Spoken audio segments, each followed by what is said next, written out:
Hi, my name's Bailey. I'm 25 and I'm from San Diego, California.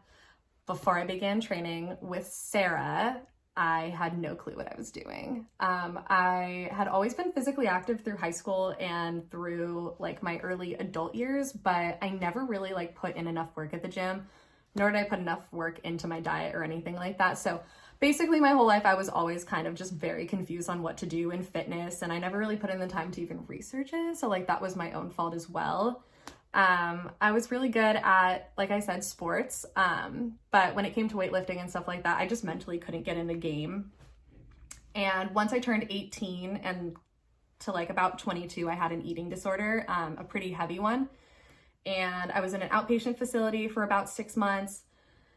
And it was a whole situation that honestly, I could deep dive into more if you guys are curious, but it's just honestly, it's such a mental screw with you, just because you can't mentally get past certain things, especially when it comes to gaining weight.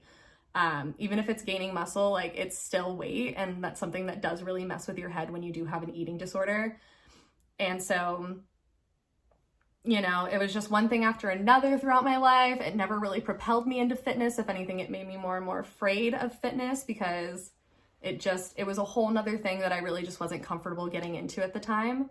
And so come back this last year, I tried again trying to work out before quarantine and all of that. And I just I couldn't. My friends were trying to get me to go and be, consistent with it. I would go, I wouldn't really I didn't really know what I was doing again. So it never really stuck until this year, until quarantine hit, and I hit the biggest mental block of my life.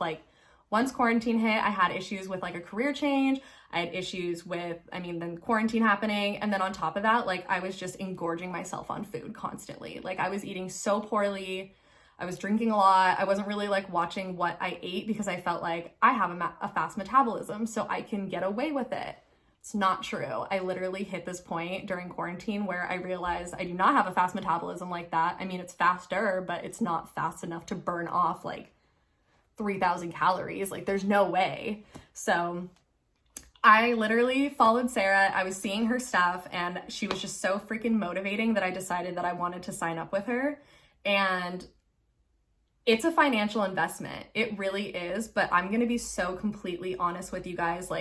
If you don't invest in yourself, you're not going to do it. And that's what I realized. If I didn't invest in myself and financially put myself in it and put my money where my mouth was, I wasn't going to do it, and I wasn't going to stay consistent. I was going to probably fall off in a month. I probably wasn't going to do all the workouts. I was probably going to eat what I want still. And then, it wasn't going to keep me fully accountable. So when people ask me isn't it expensive for coaching? Isn't coaching how do you afford it? It's you get your priorities straight for things that you want in life. And that's something that I wanted. I wanted self-confidence.